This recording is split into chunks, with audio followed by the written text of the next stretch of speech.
You run into a bunker, and they're shooting with the flamethrowers and so on, and you have a battle right there, but it's always at a short distance. So we had then to take this by hand-to-hand combat in order to advance to get their positions.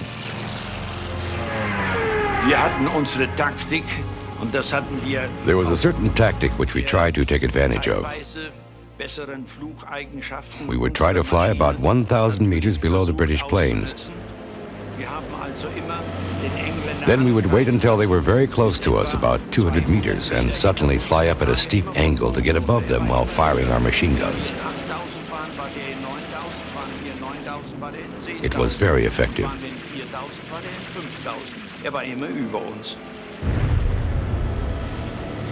The fascination that people, particularly in the West, have with the German army in World War II stems from their very real combat achievements, the perceived superiority of the German soldier in World War II, which is backed up by individual combat records, and by the ghost of the German propaganda machine itself, which built the German Wehrmacht into the mightiest war machine in the world. To some extent, the army could never live up entirely to its propaganda image. But man for man, they inflicted far more casualties on their enemies than their enemies did on them. And this is the basic reason why so many people are fascinated by the period. The Versailles Treaty, which the Germans signed after their defeat in World War I, greatly restricted Germany's economy and wounded her national pride.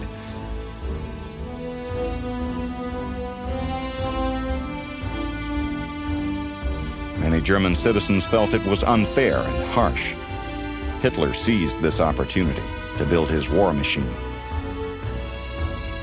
There was a certain enthusiasm in the population for this coming man who promised a lot of things and who did a lot of things, really, for the Germans.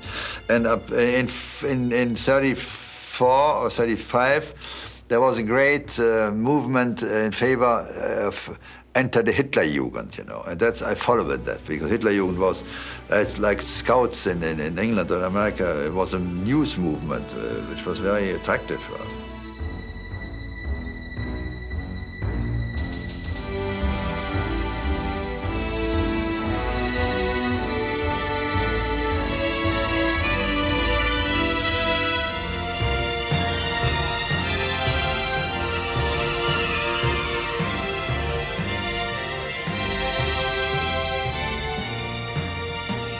As Hitler rose to power, the incredible propaganda machine which he created made military service seem very attractive. Und die guckten mich, jungen Kerl, immer an, als der Krieg schon ausgebrochen war. Warum I was brought up under the rule of the Third Reich, and as a boy, I just wanted to be a soldier. Und da habe ich mich zunächst I had a job at a bank, and people would ask me why I wasn't a soldier yet. angenommen nach der Musterung. I volunteered for the paratroopers, but they sent a letter back to me saying that they couldn't accept me until December of 1940. Dort lag das Ersatzregiment von Fallschirmjägern. But I didn't want to wait that long. Das ist jetzt ein typisches Beispiel für die deutsche Jugend vor dem Krieg. I volunteered as all my classmates did, 15 of them, at the beginning of 1940. Because we thought our country was in danger, we have to do something for the country.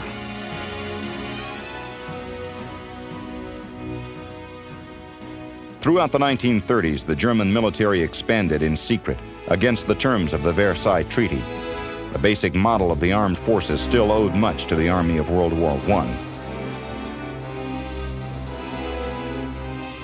When Hans von Zecht basically reformed and reorganized the German army after World War I, he decided to create an entire army that was an elite army.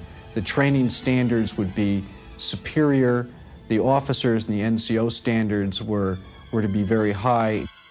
World War II begins, something like a quarter or a third of the German army, if you count the armored divisions, the motorized divisions, the mountain division, the paratroop division. These can be called elite forces. The brunt of the fighting is done by these forces in 1939, 1940. The German model for training and equipping an army had worked. It wasn't just propaganda.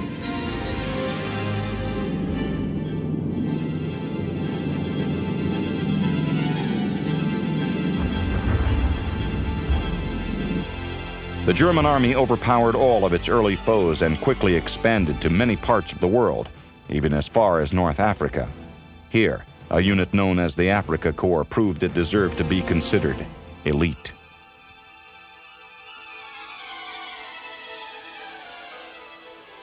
The Afrika Korps is undoubtedly the most famous of all of the German formations.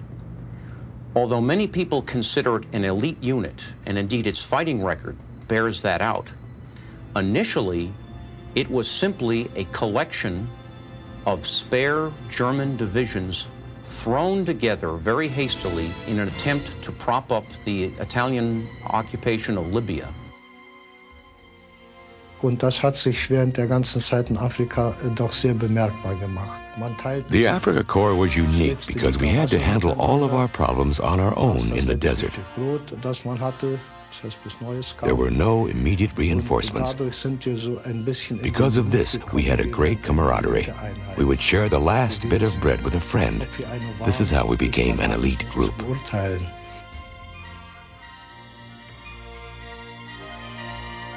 Besides the tremendous fighting spirit of the men, the Afrika Korps enjoyed excellent leadership.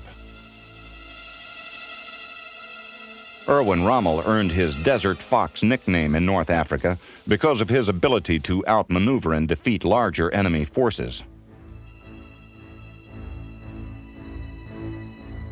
The Afrika Korps became an elite unit because of the caliber of its leadership. Although not looked upon as one of the great strategists of the war, Rommel was unsurpassed as a tactician. He pioneered the use of the 88mm gun as an offensive and defensive weapon in desert warfare. Indeed, he had to do this because he had insufficient numbers of troops, tanks, and support equipment. Rommel led the men of the Afrika Korps to many early victories over the British despite the harsh desert environment.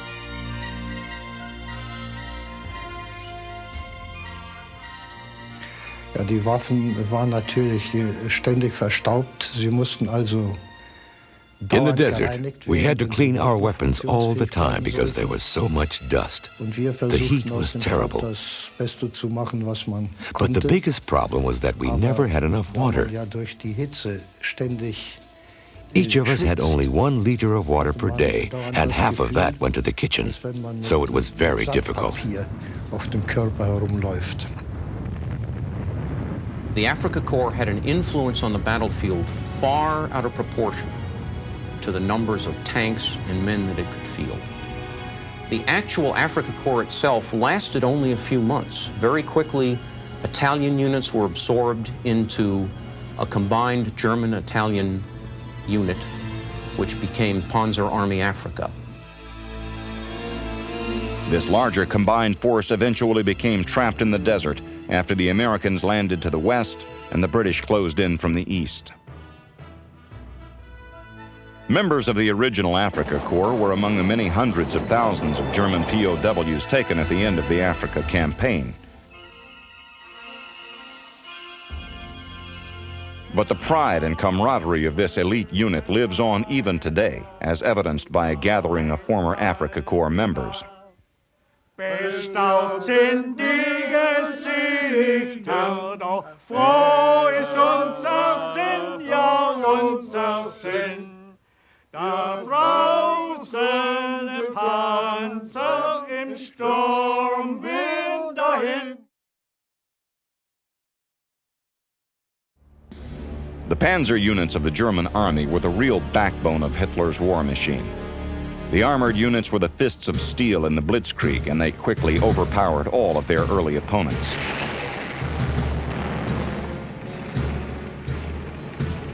Ironically, one of the finest panzer divisions was actually under the control of the Luftwaffe.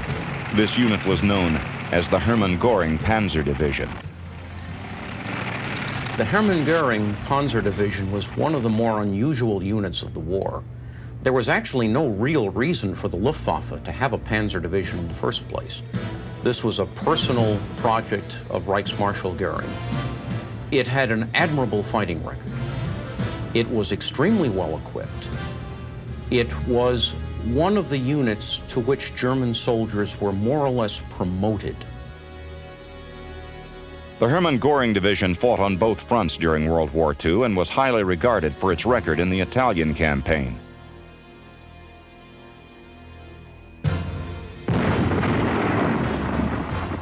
Because of the high political position of Göring, his division was always well equipped. It was one of the units that had a more or less favored status in the German supply organization. Part of this was no doubt due to the political influence of Reichsmarschall Goering, but the fact that the unit was so effective in combat meant that it was important to keep it well supplied and well equipped so that it could do the job that it was assigned to do. They had their own organic unit of Tiger tanks, which alone would identify them as an elite unit because very few divisions had their own Tiger tanks. The Tiger and Panther tanks were Germany's most advanced tanks. The 60-ton Tigers could overpower any of the Allied armor.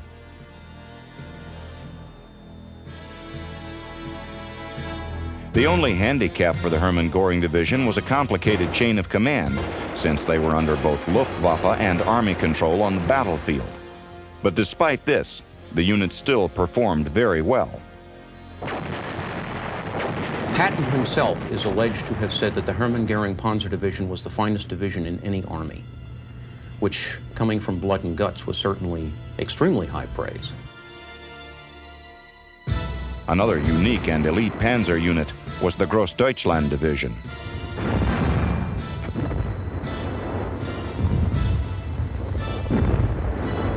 The Grossdeutschland Division was a division specifically recruited from all over Germany.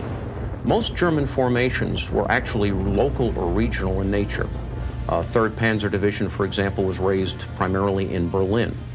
The 1st Cavalry Division came from Vienna in Austria. Grossdeutschland, Greater Germany, was intended to provide one unit from which troops could be drawn from all over Germany. Grossdeutschland fought primarily on the Eastern Front and was involved in the Kursk Offensive in July of 1943, one of the largest tank battles in all of World War II.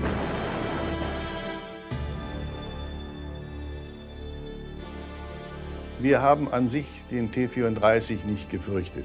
We felt we had received better training than the Russians. Aufgrund unserer besseren We weren't Ausbildung scared even when they outnumbered us. besseren Kampfmoral, möchte das mal so In fact, bezeichnen. in one battle, our tank knocked out 22 Jederzeit Russian auf tanks. einen überlegenen, an Zahl überlegenen Gegner gewachsen.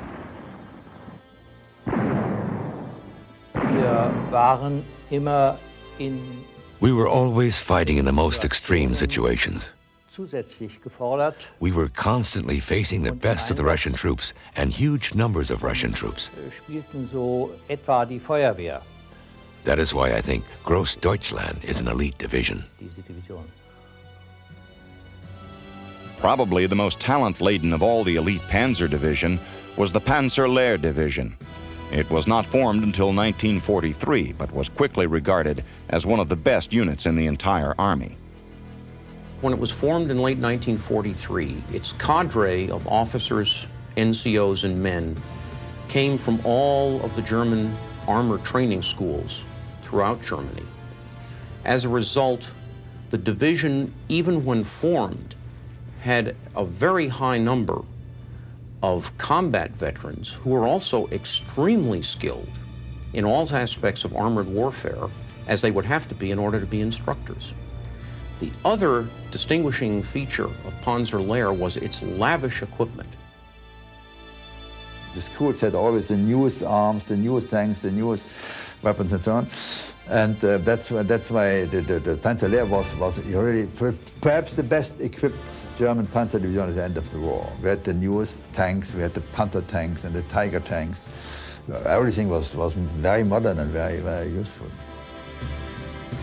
Since it was formed late in the war, Panzerlehr was sent to the Western Front before the Normandy landings as the Allies were massing their forces in England. The strongest unit that the Germans had behind the Normandy beaches was the Panzerlehr Division. And this was not an SS, but a Wehrmacht unit, and it was without doubt the most powerful division that the Germans had available on the Western Front in June of 1944. Despite their vast experience and lavish equipment, Panzerlehr fell victim to the Allies' devastating aerial firepower in Normandy.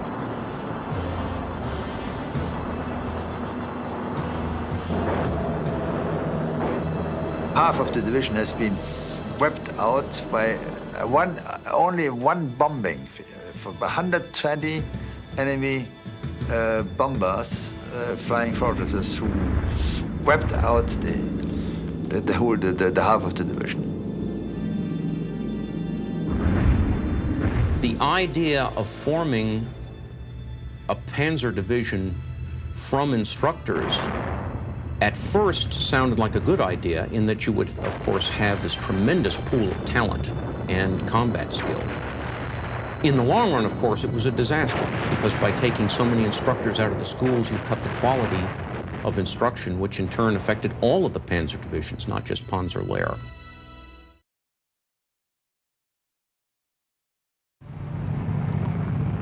The Luftwaffe, or German Air Force, quickly became regarded as one of the finest air forces in the world.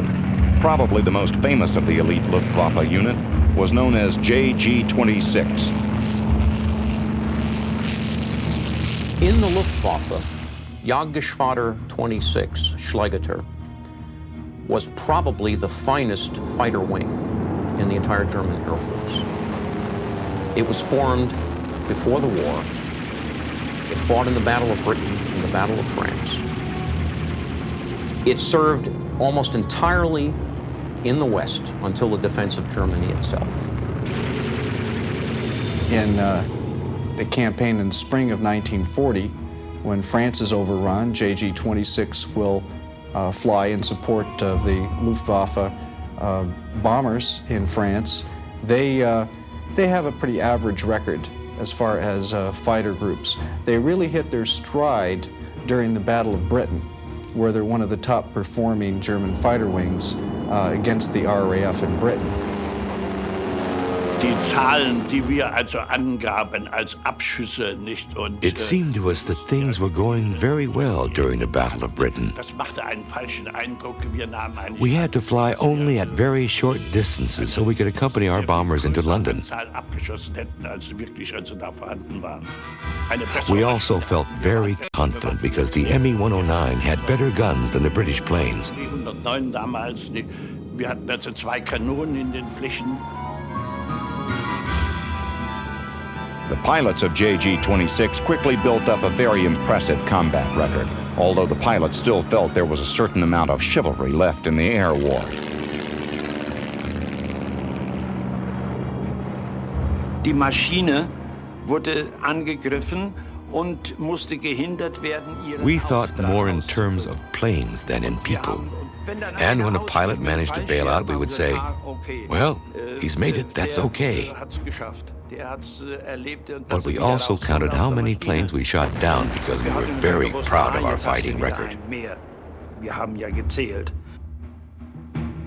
As the war progressed, the German pilots, who had enjoyed superior numbers early on, now found themselves on the defensive. However, they did have the advantage of fighting over their own territory.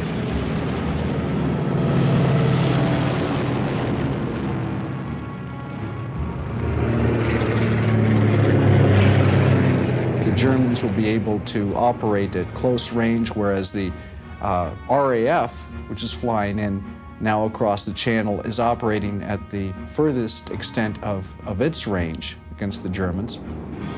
And a good many of the Brits are going to be lost because they run out of fuel over enemy territory. Or the Brits will have to break off battle because of fuel problems. The Germans, of course, are flying almost on top of their own airfields. So the Germans are able to watch the British come in across the channel. They're able to sit back, bring their forces together, and attack at the proper moment because they have this good intelligence on the British.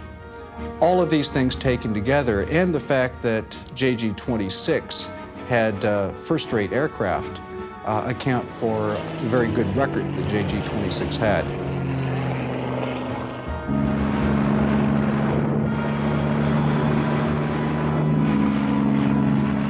Some of JG-26's success has to be owed to the very high number of sorties they flew, although something also has to be said for the bravery and skill of the pilots.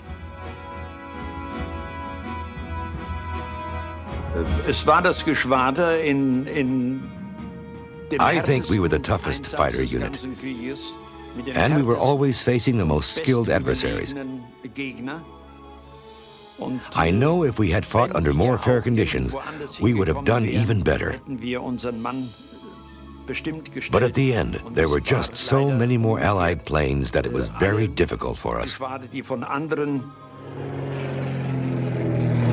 Natürlich, also stolz ist vielleicht ein falscher Eindruck, nicht, aber also man I guess we were proud of the number of planes we shot down. But we weren't as concerned with our personal numbers compared to how we performed as a unit. Also, I would imagine that what we felt was very different than killing someone on the ground, because we could only see the plane, not the person. However, I do remember that I managed to shoot down 45 enemy planes.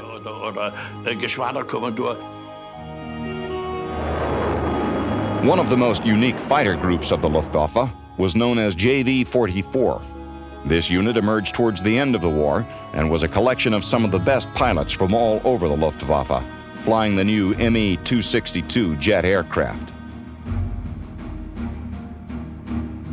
JV-44 sees only about 3-4 months of combat in World War II. The unit is formed in January 1945 from really a collection of star pilots from the Luftwaffe. JV-44 was formed by Adolf Galland, who had formerly been a member of JG-26 and was head of the German fighter force. Because of Galland's excellent reputation, he was able to lure many of the Luftwaffe's best pilots to JV-44. Most of the pilots in JV-44 were experienced senior line commanders, and many of them had more than 100 victories. A couple had more than 200. They were extremely effective, although Galland himself admits that they never entirely figured out tactics that were ideally suited to the Me-262. This unit did see considerable action in the first 3 months of 1945. There were some days in which they caused some considerable Allied casualties. However, there was very heavy losses and attrition among JV-44, the stage of the war. They might be able to outfly the Allies in a dogfight, and the Me-262 was a tremendous plane for speed, but they could catch the 262s on landing. Another problem was that the new jet engines were mechanically unreliable. Pilots were often forced to disengage from combat and glide to the ground. However, when the Me-262 did work properly, the skill of the pilots and the performance of the aircraft were extremely effective.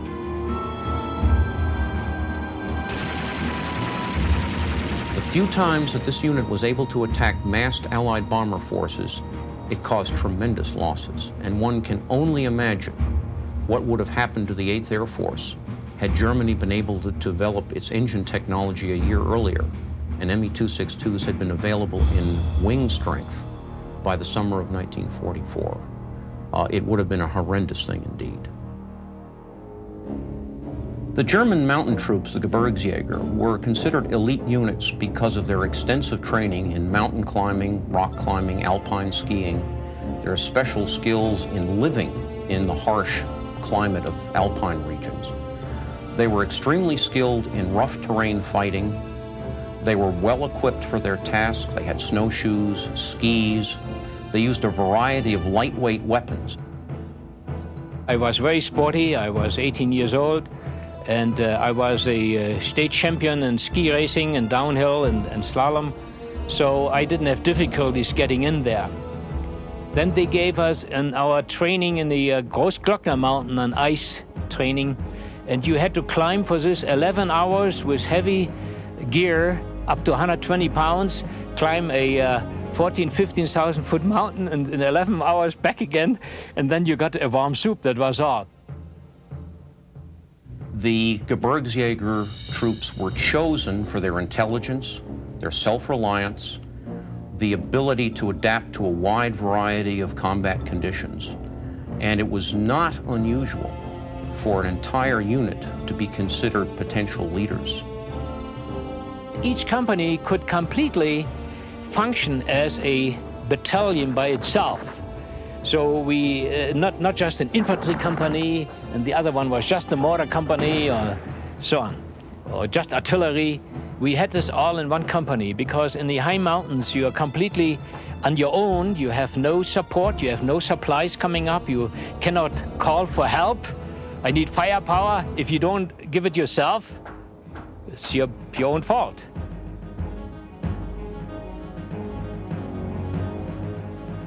In a battle in the Caucasus Mountains in southern Russia, Wolfgang Seip's unit displayed the type of extreme bravery required to earn elite status.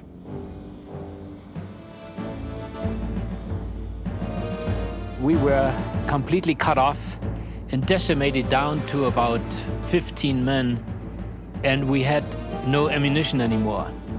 And I got the order to go toward the Russian line and pick up a machine gun 32, the only one which still was available and which still had ammunition in, but the machine gunner was killed.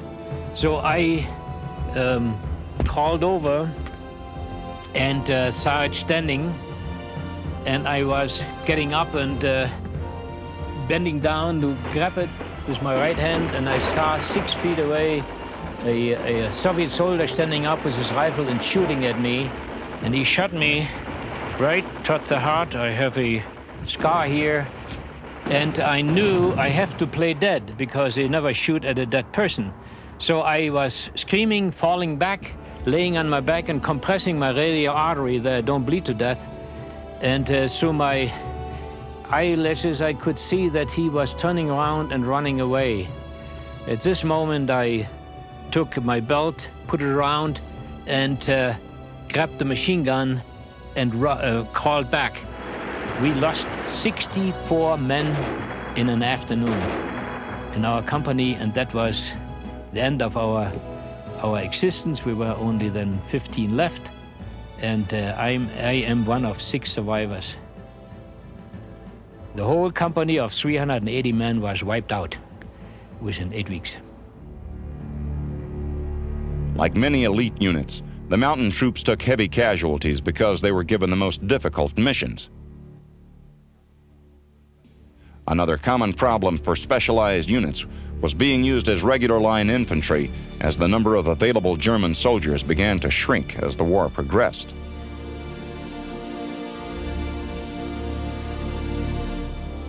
I'm not sure if they felt resentment being used as ordinary infantry, although I'm sure they probably questioned the wisdom of breaking up specialized elite units with particular skills to fight as ordinary line infantry, although this was a problem across the Wehrmacht, from the SS to the Army and even the Luftwaffe. The highly skilled paratroopers in the German armed forces fell under the control of the Luftwaffe. They were often used in a regular infantry capacity, although they also had many spectacular successes as airborne troops in different theaters of the war.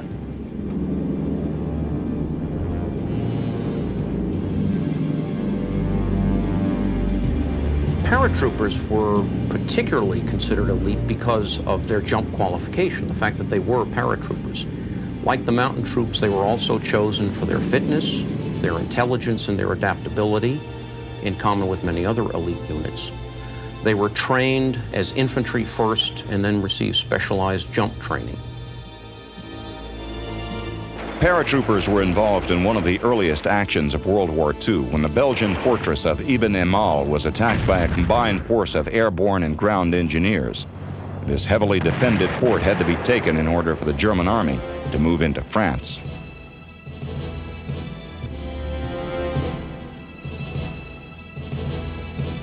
This was a glider assault force comprised largely of parachute engineers whose objective was to capture the fort and destroy fortifications that they could not silence by other means. It was extremely effective. The Belgians never thought that the Germans could capture the fort because it was considered impregnable.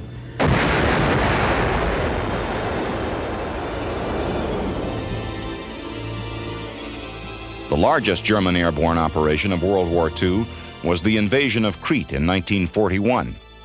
The Allies had been forced out of Greece, and Crete was their last stronghold in the Mediterranean. On May 20, hundreds of Ju-52 transport planes appeared over the horizon, carrying thousands of paratroopers.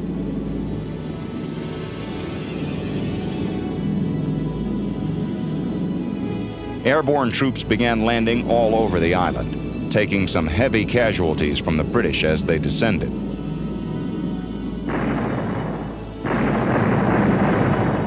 Eventually, the German troops captured the main airfield on the island and gradually forced the Allies off the island. The mission was a great success, but also a very costly one. The paratroops suffered very high losses, not only in men and equipment, but also in aircraft. And although General Student praised his men for the successful capture of their objectives on the island of Crete, the Germans never again mounted a full airborne assault. It simply had proved to be too costly for highly skilled and expensively trained troops to try again. German paratroopers still performed admirably throughout the rest of the war.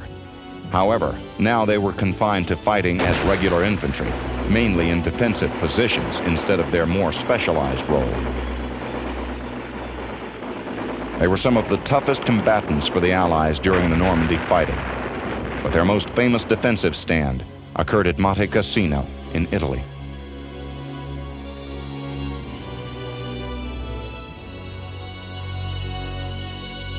This town was dominated by a 6th century hilltop abbey. The Allies were unable to advance to Rome as long as the Germans held the high ground around the village. Finally, a decision was made to reduce the monastery to rubble. However, the tenacious German paratroopers simply used the remaining rubble as a fortress and prevented any Allied advance for months against overwhelmingly superior numbers. The British General Alexander at Monte Cassino said that the 1st Parachute Panzer Division was the best division in any army on any front. And that is high praise indeed.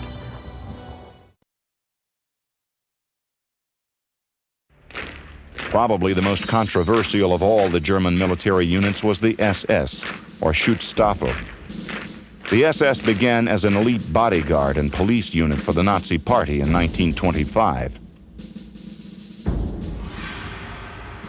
However, when World War II started, the SS had been divided into two different branches: the Allgemeinen SS, which still functioned as an internal police unit, and the Waffen-SS, frontline combat units.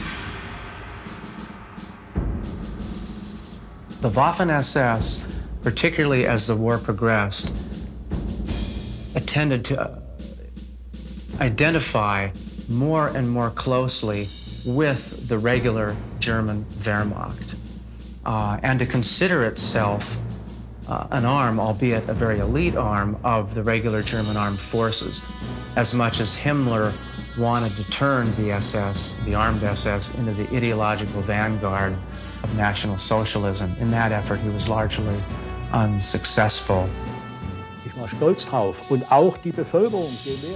Young people won't understand this today, but I was proud of joining the Waffen-SS. At the time, it had a very good reputation. But today, when you hear SS, it is associated with many terrible things. I think it was a great mistake by Himmler not to separate more clearly the Waffen-SS on the front from the concentration camp SS. Alles dies war SS. Unfortunately, the Waffen-SS was somewhat linked to the terrible atrocities taking place at the concentration camps. They would often provide perimeter security while convalescing from frontline injuries. But for the most part, the frontline SS combat troops resent being confused with the police units attached to the concentration camps. I would think that the majority of SS veterans do feel resentful that the German High Command, especially the High Command of the Waffen-SS and the Allgemeine SS under Himmler, arranged things so that there were these hard, almost inextricable links between the concentration camp system and the Waffen-SS field units. The average SS veteran feels that he was a soldier fighting for his country rather than a war criminal. And I'm sure that most of them feel that way to the present day. At the beginning of the war, there were only a handful of Waffen-SS divisions, all of which prided themselves on their purity of German descent. However, as the number of German soldiers began to decline towards the end of the war, the SS was rapidly expanded. The quality of the men began to decline. Foreigners were allowed in, and the number of SS divisions swelled to 38. When we look at the Waffen-SS as an elite organization, an elite fighting force, what we're really looking at are the so-called classic SS divisions. The Leibstandarte SS Adolf Hitler, which was the first SS division, the second SS Das Reich, the third SS Totenkopf, Death Head unit, and the fifth SS Viking. Those four classic SS divisions I named won 55% of all Knight's Crosses awarded to Waffen-SS and police units during the war. The Das Reich SS Panzer Division fought on both the eastern and western fronts during the war. And like the Panzerlehr Division, Das Reich felt the full force of the Allies' air superiority while in Normandy.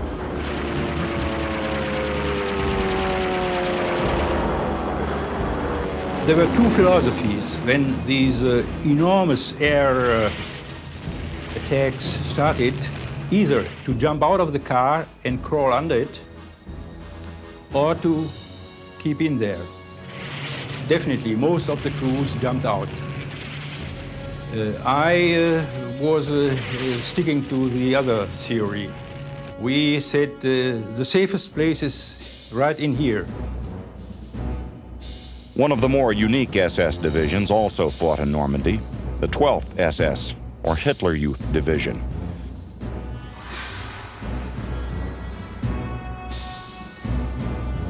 As a more experienced officer, Peter Prien was loaned to the 12th SS during the Normandy fighting.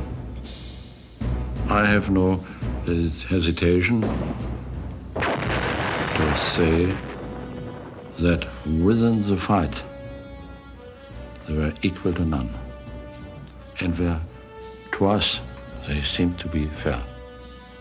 Everyone there was about 18, 19, 20 years old. Awful. They were full of courage. They were a fantastic fighting unit. There is no doubt that some of the frontline SS divisions were involved in war crimes against civilians and Allied soldiers, particularly on the Eastern Front, where both sides fought a very brutal war. Because of these crimes and the despicable goals of the Nazi regime, many German veterans who fought within the rules of war continue to suffer today. They live in a country that is still trying to come to terms with its experiences in World War II. Der Gegner, der Engländer oder Amerikaner, der wird dann so richtig Cowboy. Today, the English and American veterans are portrayed as cowboys or heroes.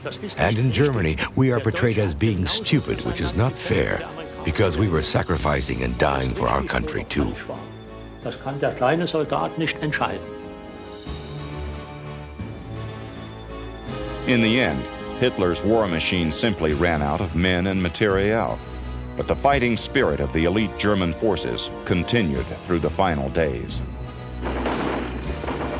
Time and again, it would, until almost the end of the war, it would demonstrate its recuperative powers. When the fighting in Normandy ended, the German army in the West did not have more than 100 tanks, September 1944.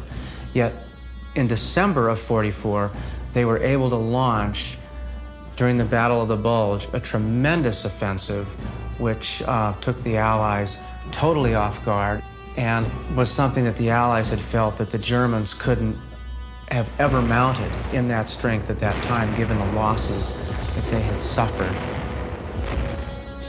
It was an army that was more worn down in a battle of attrition than it was an army that was defeated by force of arms. It was never supplied as well as most of the Allies, especially after 1943. And also, one has to admit that German propaganda built the Wehrmacht into the mightiest military machine in the world. And to some extent, the ghost of that influence still hangs over the record of the German army in World War II. I don't know if they felt that they could still win the war, but the bond between the soldiers in the German Wehrmacht, and particularly in the SS, was so strong. The Germans had a term for it, a Schicksalsgemeinschaft, a community of fate. They had been brought together by fate to fight. And if they no longer believed in National Socialism, if they no longer believed in ultimate victory, they believed in themselves and in the duty and the responsibility that they had to one another.